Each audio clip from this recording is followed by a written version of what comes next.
Like, share, subscribe and click on the bell icon to never miss an update from Epic.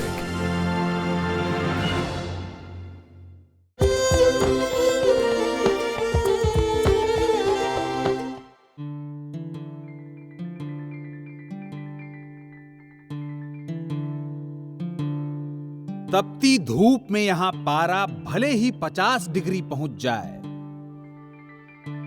मगर पतंगों की उड़ान फिर भी बुलंद है।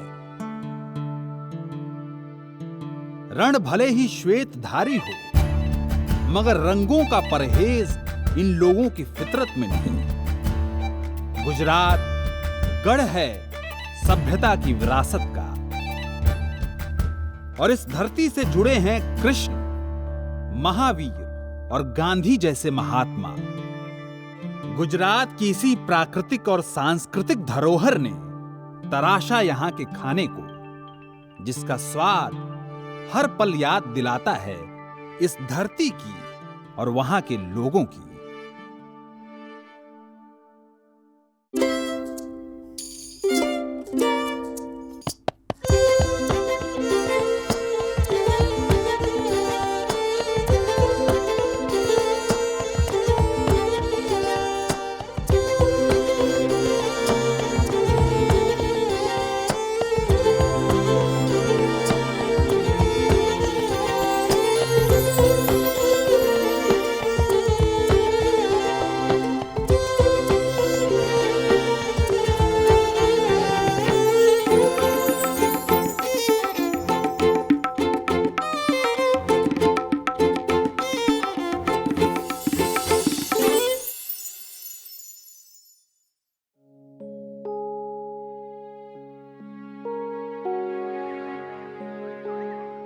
हिंदुस्तान के पश्चिमी छोर पर स्थित गुजरात एक गुलदस्ता है यहां रहने वाले जाति और समुदायों का।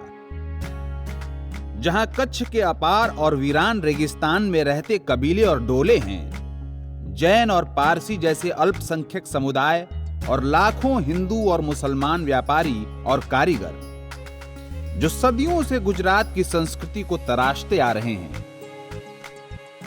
और इन सभी समुदायों के खाने से मिल बनता है गुजरात का खाना, जो यहाँ के लोगों की पहचान है।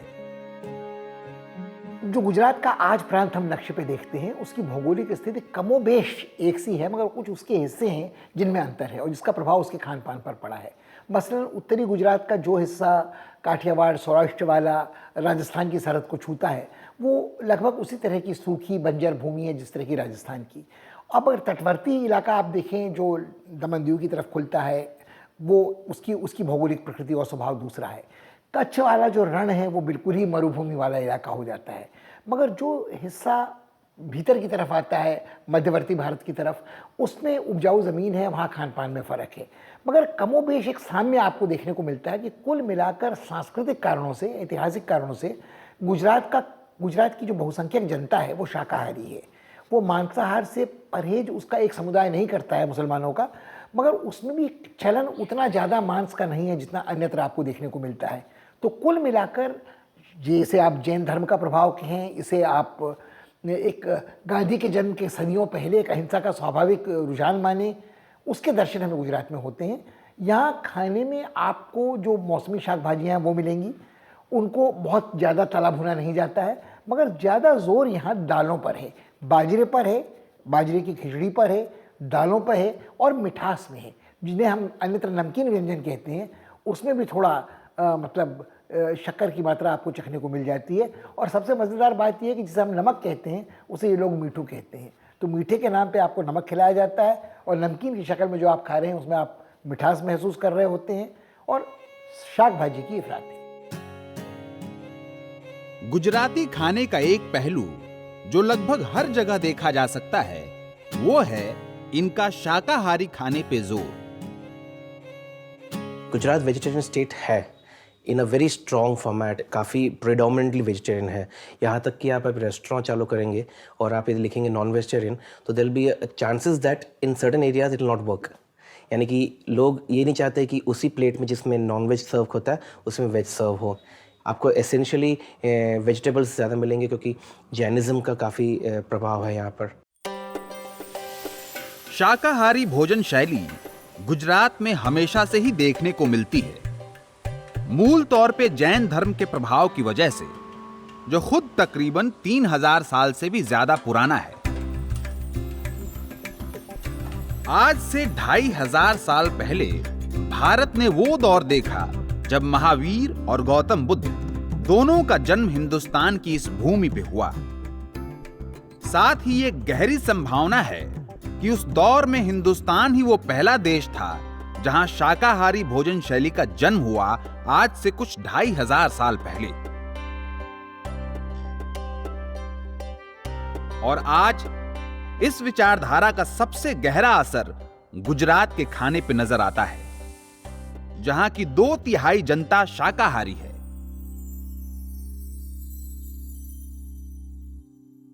जैन धर्म के साथ साथ एक और परिस्थिति थी जिसने गुजरात के खाने को मूल तौर पे प्रभावित किया, यहां की भौगोलिक स्थिति।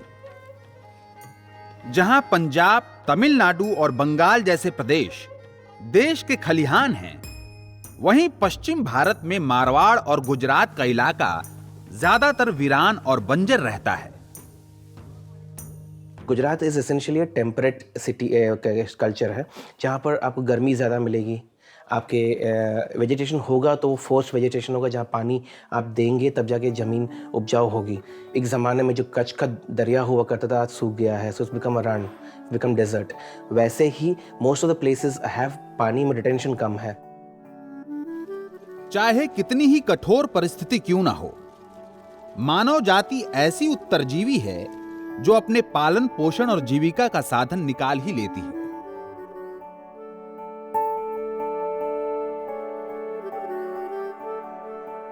कच्छ में रहने वाले इंसान इस हुनर की जीती जागती मिसाल हैं।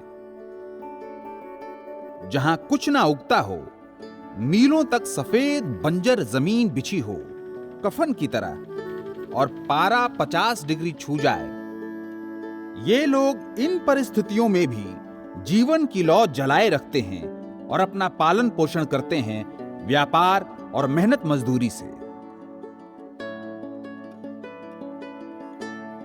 गुजरात की आबोहवा कुछ ऐसी है कि जो शुष्क ज़्यादा है तटवर्ती इलाके को छोड़कर, तो उसे आजकल जो ओरल रिहाइड्रेशन के लिए चीज़ें कहते हैं कि थोड़ा नमक हो, थोड़ी खटास हो, थोड़ी मिठास हो, मुझे लगता है ये पारंपरिक रूप से इन्होंने अपने खाने में शामिल कर लिया है कि थोड़ा नमक है, थोड़ा चीनी है, थोड़ी खटास है, तो आपके शरीर में जो डिहाइड्रेशन होता है तो आपके नेचुरल सॉल्ट्स का जो है रिप्लेनिशमेंट होता रहता है। कच्छ के अंदरूनी इलाके में रहने वाले लोग आज भी आलू प्याज की सब्जी और बाजरे का रोटला खा अपना गुजारा करते हैं। देश भर के गांव, बीहड़ और देहात में गरीब से गरीब आदमी के खाने का आधार होती है रोटी और प्याज। ये प्याज वो जादुई हिस्सा है भारतीय खाने का जो हर एक कुजीन में, हर एक घर की रसोई और खाने में अपनी जगह बना ही लेता है। और इसमें कोई ताज्जुब की बात नहीं है कि प्याज के उत्पाद में भारत विश्व के पहले 2 देशों में आता है।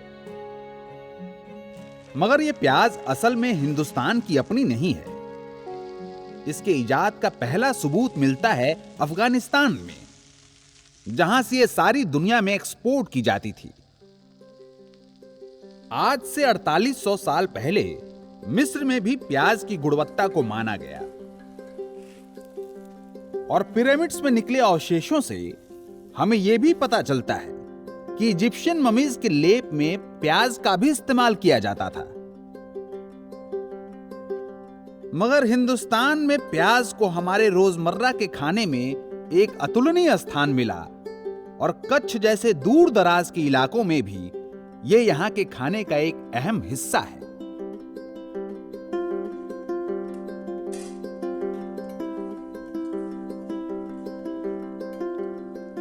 आलू प्याज की सूखी सब्जी के साथ कच्ची खाने में देखने को मिलती है टमाटर और सेव की सब्जी।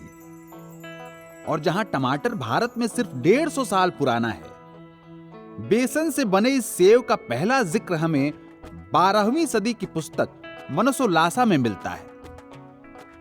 मगर इतिहासकारों के हिसाब से सेव हिंदुस्तान के खाने में इससे भी ज्यादा पुराना है। और इसका इजाद गुजरात का ही माना जाता है।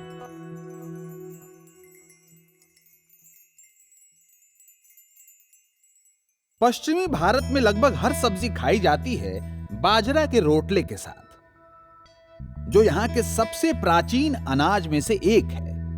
रोटला यानी एक मोटी रोटी। माना जाता है कि बाजरा भारत पहुंचा आज से 4000 साल पहले अफ्रीका से। कच्छ के खाने की बात करें तो यह मान लेना गलत होगा कि यह फीका और मामूली खाना है।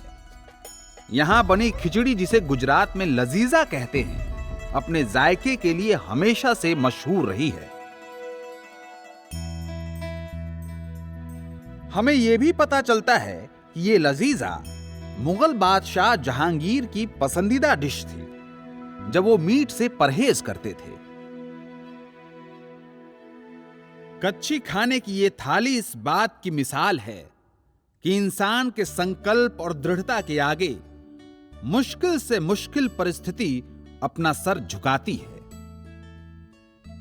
कच्ची थाली में खाने को मिलती हैं सेव टमाटर की सब्जी, आलू की सब्जी, लजीजा, बाजरे की रोटी और मौसमी सब्जियां। रंगों और कला के प्रेमी कच्छ के इन लोगों ने भारत के खाने को एक और तोहफा दिया, जो आज गोवा से लेकर गुजरात तक करोड़ों लोगों का पसंदीदा स्नैक फूड बन चुका है। गुजराती में दाबेली का अर्थ होता है दबा हुआ यानी प्रेस्ड। टमाटर आलू का मिक्सचर, अनार और मूंगफली को बन में स्टफ कर तैयार होती है यह बर्गर नुमा डिश। और इसकी इजाद कच्छ के मांडवी शहर में हुई 1960 के आसपास, जब केशव जी गाभा नाम का एक शख्स इसे यहां बेचा करता था 1 आने के भाव से। कई दशकों बाद दाबेली का दाम भले ही बढ़ गया हो, मगर इसका चटक स्वाद आज भी बरकरार है। गुजरात का खाना कच्छ के रण की ही तरह अपार है, जहां एक तरफ सूखे और अकाल से जूझते कच्छ के लोग हैं, वहीं देखने को मिलता है काठियावाड़ और सौराष्ट्र का खाना। सौराष्ट्र गुजरात का एक ऐसा हिस्सा है जिसके खाने की अपनी अलग पहचान है। और वो अलग पहचान क्या है कि वहाँ आपको बाजरे का महात्म्य सबसे ज़्यादा नज़र आता है। वहाँ के खाने में तीखापन है, मसाले थोड़े तेज़ हैं, मिर्च का इस्तेमाल आम से ज़्यादा होता है, और सब्जियों में फिर मसाले का तीखापन बढ़ाने के लिए सेव आदि डाल दी जाती है। आप सेव टमाटर की सब्ज़ी खा सकते हैं, आप भरे हुए सांभरिए मिर्च के तले हुए पकौड़े खा सकते हैं। सारे खाने में एक ग्रेड ऊपर आपको मिर्च और मसाला गुजरात के दूसरे हिस्सों से देखने को मिलता है। मुझे लगता है इसका एक कारण ये है कि जिस इलाके में बाजरे पर ज़्यादा जोर होता है, उसको स्वादिष्ट बनाने के लिए आपको मसाला मिलाना ही पड़ता है और तीखा करना पड़ता है।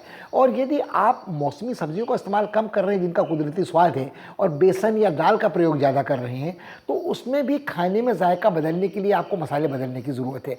कभी आप हींग का पुट देते हैं, कभी आप काली मिर्च बढ़ा देते हैं, कहीं जीरा आप बढ़ा देते हैं, तो कहीं फिर आप खटास बढ़ा देते हैं।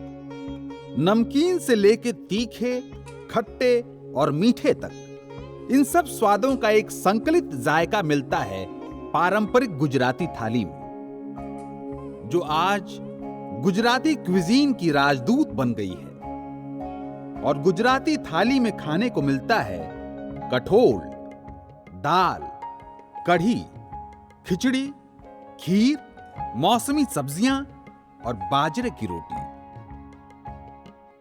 अभी गुजरात की बात करो तो क्या है Gujarat? Western region of India. 1963 तक तो महाराष्ट्र और गुजरात एक ही थे, और कब गुजरात कब फिनिश होता है और राजस्थान कब शुरू होता है, और गुजरात कब फिनिश होता है और मध्य प्रदेश कब शुरू होता है, और गुजरात के अंदर भी सौराष्ट्र कब शुरू होता है, कच्छ कब शुरू होता है, सिंध कब शुरू होता है, ये सब these are all very fluid.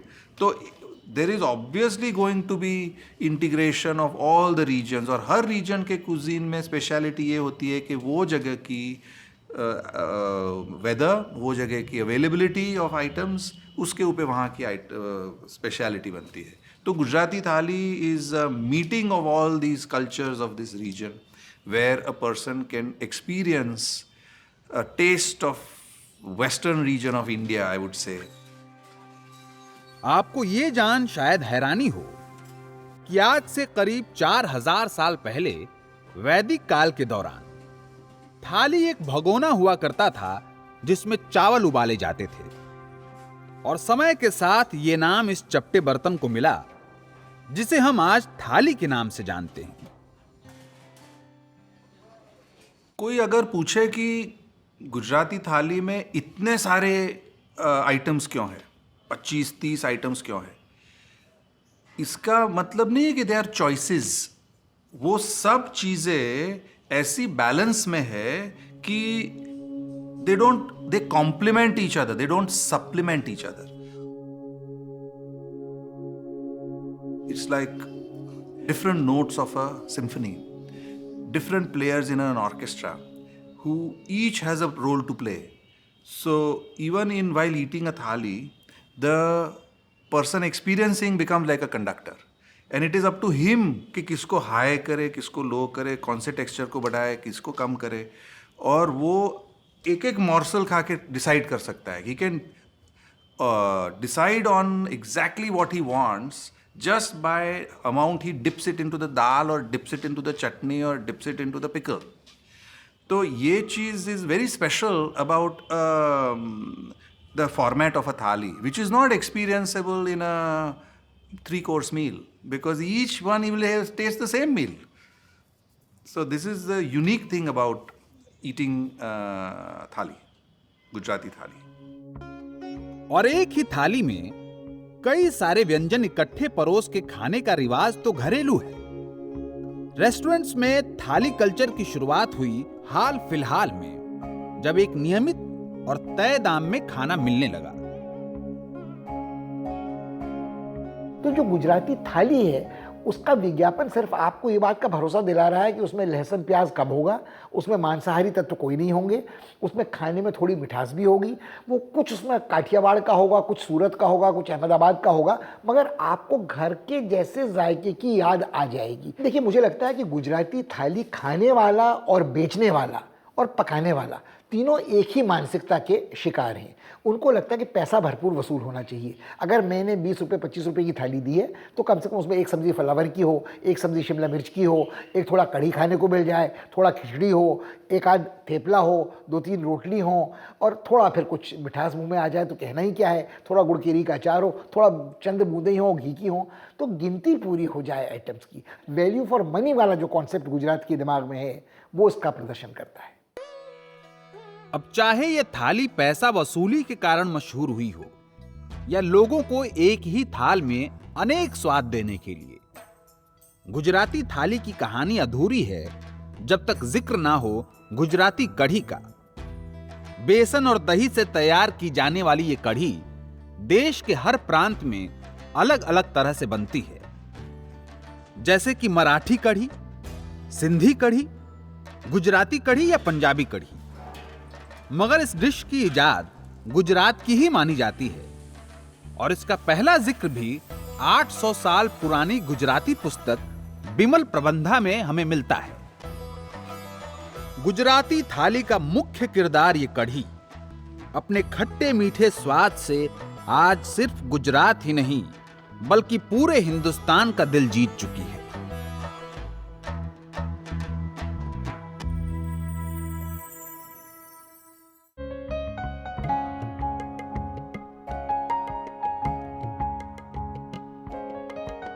शाकाहारी खाने पे जोर देने वाली गुजराती क्विजीन पंजाबी और साउथ इंडियन की ही तरह धीरे धीरे अपने कदरदार बना रही है गुजरात के बाहर भी। और इस क्विजीन को लेके लोगों के मन में एक गलतफहमी हमेशा से रहती है कि गुजराती खाना सिर्फ मीठा होता है। बहुत ही बड़ा परसेप्शन है, कोई भी साइड में ये गुजराती का फूड स्वीट होता है। Well, I strongly want to dispel the notion, except continuing the fact that Gujaratis are very sweet people. Across the globe, you find anywhere Gujarati हंसते खेलते खुश मिजाज लोग हैं, स्वीट लोग हैं, मगर किसी भी एंगल से उनका फूड completely स्वीट नहीं होता।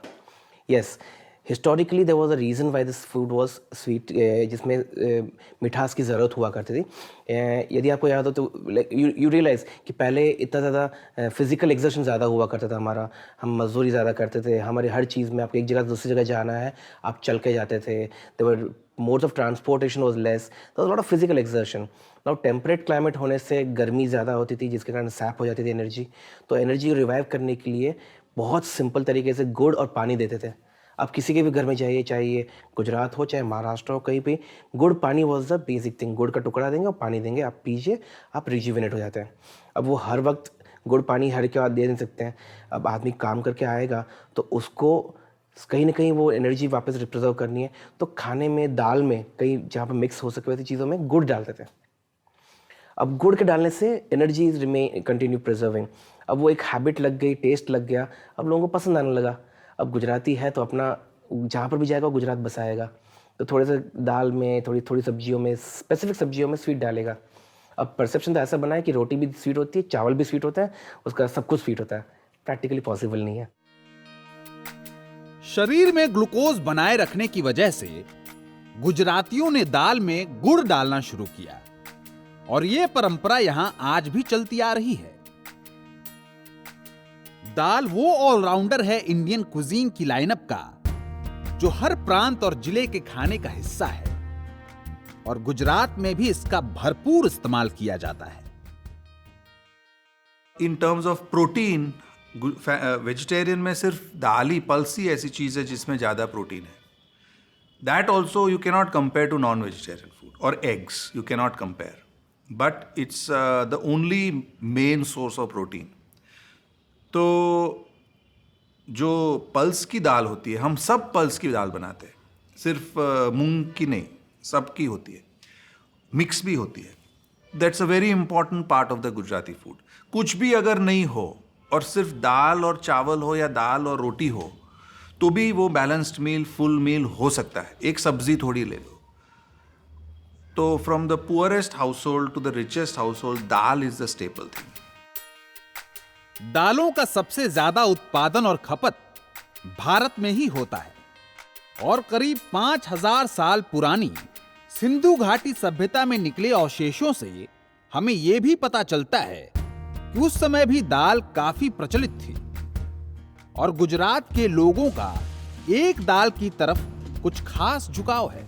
चने की दाल या बंगाल ग्राम मुख्य आधार है गुजराती स्नैक्स का, मगर यह दाल भारत की अपनी नहीं है। इसका विकास हुआ टर्की के आसपास के इलाकों में आज से कुछ 6000 साल पहले और हिंदुस्तान में इस दाल के इस्तेमाल का पहला सबूत मिलता है आज से 3000 साल पहले लिखे यजुर्वेद में। चने का सबसे पहले जिक्र हमें मिलता है वैदिक काल में गेहूं के साथ साथ गद्दुम और चणक। तो जो चणक कहलाता था वो चना है और भारतीयों के प्राचीनतम भोजन में से एक माना जा सकता है, हजारों साल पुराना। गुजरातियों ने इस चने की दाल को पीस बेसन के रूप में इस्तेमाल करना शुरू किया, जिसकी वजह से इजाद हुआ कई लोकप्रिय स्नैक डिशेस का। गुजरात के खाने में बेसन हर जगह आपको देखने को मिलता है और बेसन की जितनी किस्में आपके सामने परोसी जाती हैं वो लगभग आपको बावरा कर देती हैं। कहीं बेसन से कढ़ी बनती है, कहीं बेसन आपको सांभरिया पकौड़ों को तलने के लिए इस्तेमाल होता है, कहीं फाफड़ा होता है, कहीं खाकरा होता है, कहीं गाठिया होता है, कहीं सेव होती हैं, वो भावनगरी हो या किसी और प्रकार की हों, और कहीं बेसन आपके सामने बेसन के रूप में भी प्रकट होता है। गुजरात में जन्मी एक स्नैक डिश जो आज सारे विश्व में मशहूर है वो है ढोकला। नमकीन स्पॉन्ज केक जैसी ये डिश गुजरात के अलग अलग शहरों में अलग अलग ढंग और रंग से बनती है। वैसे तो ढोकला कई प्रकार का होता है, पर सबसे लोकप्रिय है पीले रंग का खमन ढोकला। बेसन से जो व्यंजन गुजरात में बनाए जाते हैं वो जगह जगह बदलते रहते हैं। आपको अहमदाबाद में या बड़ौदा में जो ढोकला मिलेगा, खमन ढोकला या रसवाला ढोकला, वो सूरत के लोचे से बिल्कुल फ़र्क होगा। सूरत में आम आदमी लोचा उतने ही शौक से खाएगा जितने शौक से वो ढोकला खाता है, और ढोकले के जायके में भी थोड़ा थोड़ा फ़र्क होगा। तो ये मुझे लगता है जानबूझकर जो खाने में फ़र्क आता है वो थोड़ा बावर्ची भी दिखाना चाहता है कि इनोवेशन क्या है, कि मेरे हाथ में इम्प्रोवाइजेशन क्या है। समोसे के बाद कोई स्नैक अगर हिंदुस्तान में सबसे लोकप्रिय है तो वो है ये ढोकला। मगर इस ढोकले की उम्र तो समोसे से ज्यादा है। जहां समोसा दिल्ली में इजाद हुआ 13वीं सदी के आसपास, ढोकले का पहला जिक्र हमें 11वीं सदी के गुजराती जैन ग्रंथों में भी मिलता है। और पिछले 1000 सालों में इस ढोकले को बनाने की विधि में ज्यादा फर्क नहीं आया। बेसन, दही, खमीर और सरसों के बीज से बनने वाला यह ढोकला स्वादिष्ट तो है ही, साथ में काफी सेहतमंद भी माना जाता है, क्योंकि यह तला नहीं बल्कि स्टीम किया जाता है। इस ढोकले के साथ एक पूरा तर्कश है गुजराती स्नैक्स का, जिन्हें फरसाण और नाश्तों की श्रेणी में बांटा जाता है।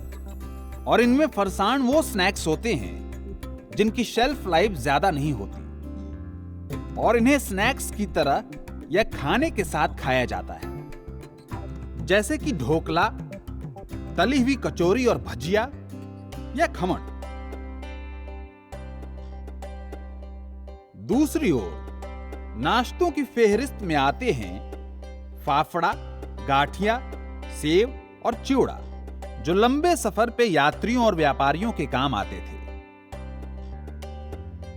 Commercially, Gujaratis have traded out, gone out of the country, out of Gujarat and been to various places जहाँ पर उनको दिनों तक वॉयज करना पड़ता था, घूमना फिरना पड़ता था और प्लस वहाँ के ट्रेडिंग कम्युनिटी से कनेक्ट करना पड़ता था।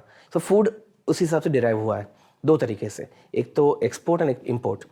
एक्सपोर्ट फ्रॉम द पर्सपेक्टिव कि जब भी वो लोग घूमने जाते थे साथ में फूड ले जाते थे, सो सारा का सारा फूड तल के ले जाते थे, जिसके नाम प्रिजर्वेशन वॉज अ कीवर्ड।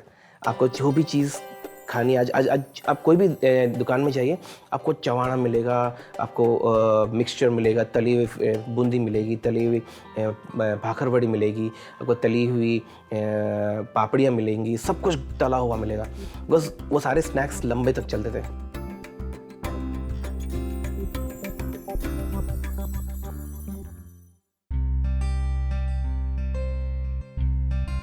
एक प्याले दूध में चीनी घुलने से जो मिठास बनती है, कुछ वैसे ही गुजरात की सांस्कृतिक धरोहर में घुला पारसियों का समुदाय, जो पिछले 1200 साल से यहां रहता है, अपने धर्म और तहजीब की हिफाजत करते हुए।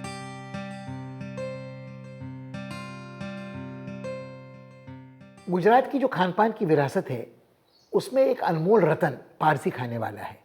बहुत कम लोगों को ये बात याद रह गई कि जो पारसी समुदाय है वो आज से सैकड़ों साल पहले फारस से यहाँ आया। ये अग्नि के उपासक थे और जब ईरान में पूरा धर्म परिवर्तन हो गया और इस्लाम ने अपनी जड़ें जमानी शुरू कर दी, तो ये जो अग्नि के उपासक थे ये वहाँ से शरण लेने के लिए हिंदुस्तान में आ गए। जब ये शरणार्थी के रूप में गुजरात पहुँचे तो यहाँ के राजा के मन में आशंका थी कि विदेशी यहाँ आ जाएंगे तो हमारे समाज के संतुलन को ख़राब कर देंगे।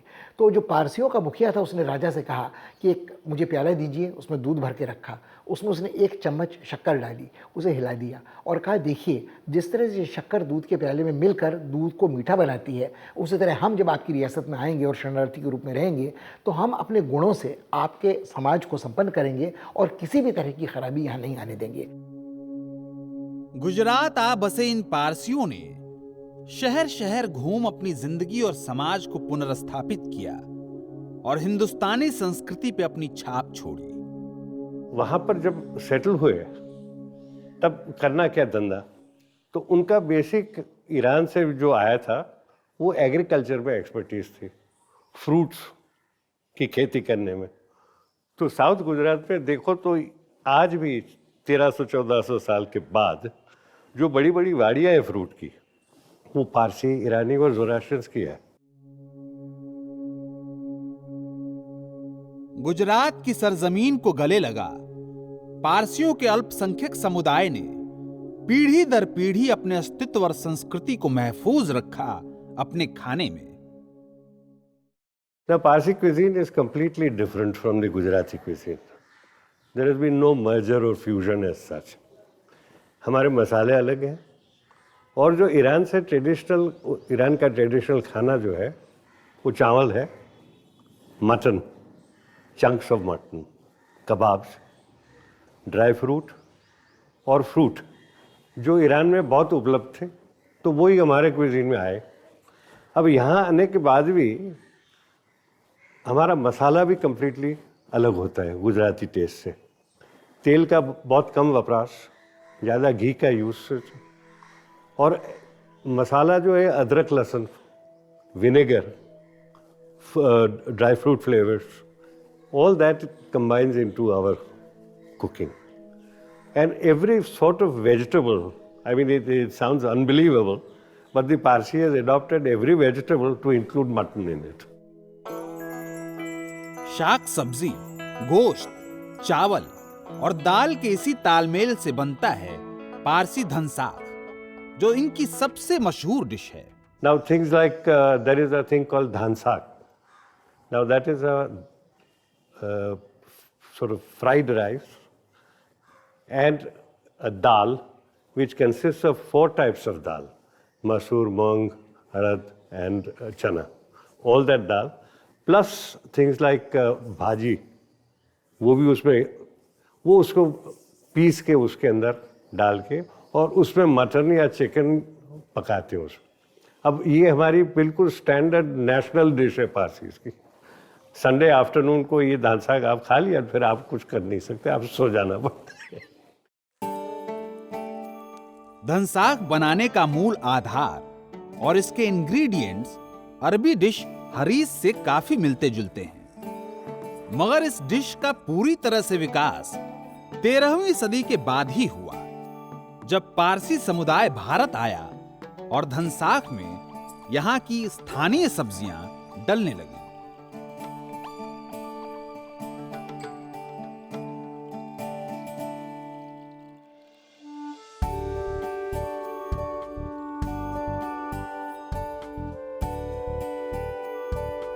गुजरात की धरती जो पूरी तरह रंगी थी जैन धर्म के शाकाहारी प्रभाव से, गवाह बनी कई नायाब नॉनवेज डिशेस की जो पारसी क्विजीन का हिस्सा थी, और खास तौर से तटवर्ती इलाके में रहने की वजह से पारसी क्विजीन में मछली के सेवन का महत्वपूर्ण स्थान है।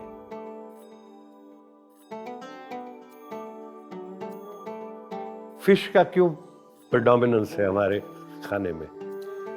हम सी कोस्ट के ऊपर आके रुक गए पहले, और वहीं हमारा प्रॉस्पर हुए, हमारी फार्मिंग लैंड भी वहीं थी, तो naturally the fish plays a very important role in our cuisine, not only in our cuisine but even in our auspicious occasions, and every major function like a thread ceremony or a wedding, fish is always a part of it.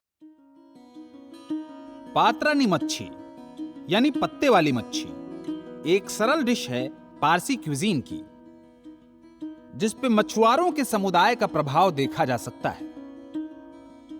इस dish में नारियल, अदरक, लहसुन, नींबू, धनिया और हरी मिर्च का लेप बना मछली पे लगाया जाता है और फिर केले के पत्ते में लपेट इसे पकाया जाता है। और ये डिश भी भारत पहुंची पारसियों के साथ आज से कुछ 1200 साल पहले, और इसे बनाने की विधि में कुछ ज्यादा बदलाव नहीं आया। और अगर आप किसी पारसी से पूछें कि पहले मुर्गी आई या अंडा, तो वो अंडा ही कहेगा, क्योंकि अंडे का जितना इस्तेमाल पारसी क्विजीन में देखने को मिलता है वो शायद ही किसी और क्विजीन में हो। We are great egg eaters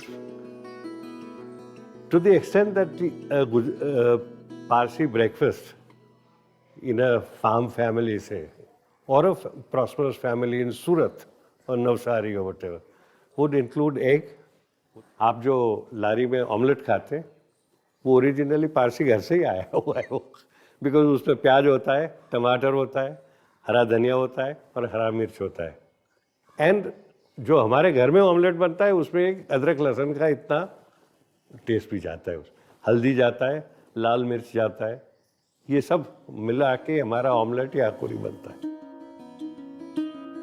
omelette के इजाद की कहानी एक विवादात्मक मुद्दा है जिसकी तारीख और स्थान निश्चित रूप से नहीं बताया जा सकता, मगर हिंदुस्तान में बनने वाला मसाला ऑमलेट अपनी जड़ें पारसी कुकिंग में ही पाता है। साथ ही अंडे की भुर्जी भी पारसी डिश अकुरी का ही एक अलग रूप है। केवल 75,000 की आबादी वाला गुजरात से गोवा तक फैला ये पारसियों का समुदाय अपने पुराने रेस्टोरेंट्स और बेकरीज से आज भी अपना स्वाद घोल रहा है हिंदुस्तानी क्विजीन के सागर में।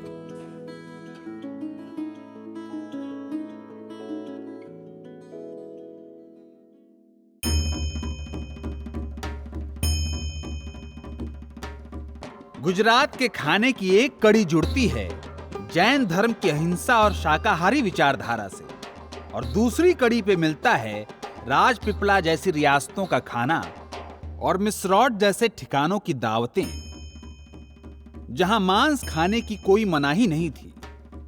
और आजादी से पहले जब शिकार कानूनी था तो यहां पर कई नायाब डिशेस बनती थी। वो उस जमाने में जो शिकार के लिए जाते थे तो for entertainment they used to have cookouts, मतलब सब मिलते थे और सिगड़ियाँ होती थी, चारकोल के सिगड़ियाँ, और खाना पकाते थे या पिकनिक पे जाते थे, खाना पकाते थे, खाते थे। तो उस टाइम महाराजा भूपेंद्र सिंह पटियाला के अचानक पहुंच गए और वो एकदम हलचल होने लगी, अभी क्या बनाए। तो सबको पता था, उनको तो खास मैरो अपना बकरी का खास पसंद था। तो फटाफट 12 के पता नहीं कितने बकरी को ले आके झटका करके वो अंदर का मैरो निकाल के एक मोटा बड़ा सा वाटकी उनको पेशी किया गया। सुनने में थोड़ा अजीब लगे, पर कई लोग मोर का भी सेवन किया करते थे। और आज से 2500 साल पहले आयुर्वेद के सुश्रुत और चरक जैसे पंडितों ने भी मोर के मीट को सराहा है। यहां तक कि अंग्रेजों के शासन में क्रिसमस के रोज हिंदुस्तान में भुना हुआ मोर भी कई जगह बनता था। मगर आजादी के बाद मोर को राष्ट्रीय पक्षी का खिताब मिला और इसके शिकार और सेवन को गैर कानूनी माना गया। और सिर्फ मोर ही नहीं, चिड़िया का मीट भी आजादी से पहले कई राज परिवारों में परोसा जाता था। चिड़िया का हलवा जब मेरे शौहर ने बनाया, वो उस टाइम बम्बई में थे और महाराजा प्रताप सिंह के साथ, तो उनको कहते थे शमशेर कुछ आज बनाओ, कुछ अलग सा। तो कह चिड़िया का हलवा बनाऊंगा, चिड़िया स्पैरोज। तो क्रॉफर्ड मार्केट जाके मेरे ख्याल पता नहीं कितने डजन चिड़िया लेके आए और उसके पंख उतारने में इतना टाइम लग गया, अपन फिर भी लगातार वो पकाते रहे। और पकाते रहे तो चाकना तो पड़ता है, तो वो चाकते गए। और जब चिड़िया हलवा बन गया तो कर्नल साहब तो उनको आग लग गई, क्योंकि इतनी गर्मी चीज़ होती है। तो उन्होंने अपना बैरर को बोला कि चलो टब में बर्फ़ भर दो, पूरा टब में बर्फ़ भर दो, और उसमें फिर वो लेट गए ठंडक के लिए। शायद यही वजह रही होगी चिड़िया के मीट पे पाबंदी लगाने की।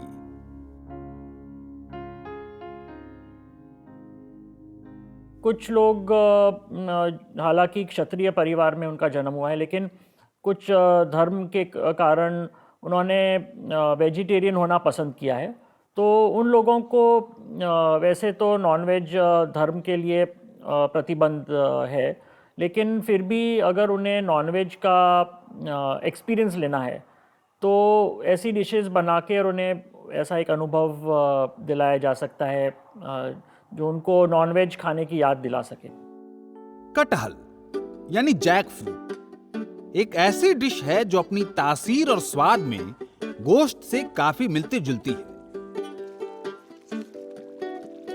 और ये कटहल भारत का अपना ही है, जिसका विकास मध्य या दक्षिण भारत में हुआ कई हजार साल पहले।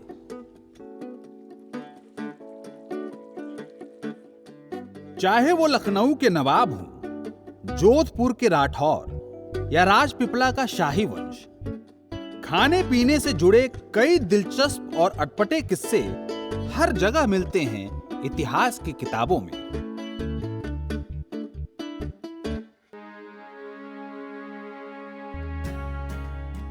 गुजरात के खाने की कहानी का आखिरी अध्याय एक ऐसा फूड प्रोग्राम है जिसने देश के दूध, घी और मक्खन के उत्पाद में एक विकास की क्रांति ला दी।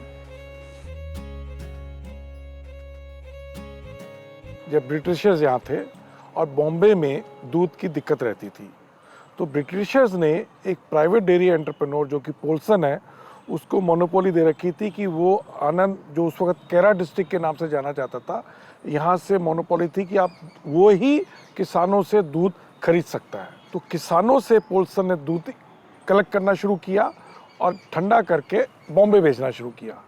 पर प्रॉब्लम वहाँ से शुरू हुई, क्योंकि उसने किसानों को जो भाव होता था, प्राइस होती थी, वो सही नहीं देता था। तो फार्मर्स वर फुल्ली एक्सप्लॉइटेड।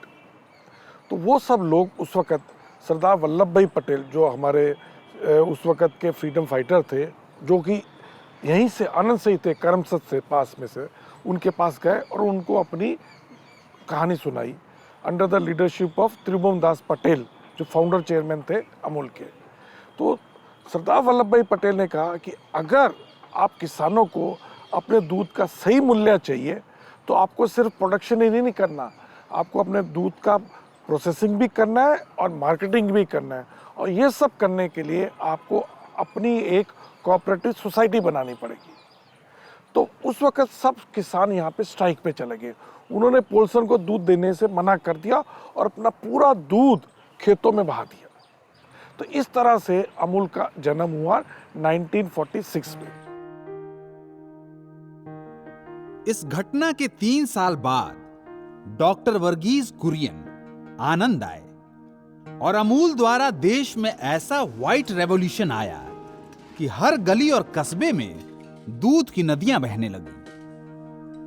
और सन 1998 में भारत विश्व में दूध का सबसे बड़ा उत्पादक बना। आज भी आनंद गांव गौशाला है सारे देश की। कृष्ण और महावीर की धर्म भूमि गुजरात ने अहिंसा और सर्व जंतु सम्मान के उपदेश को अपने खाने में शामिल कर जन्म दिया शाकाहारी जीवन शैली को।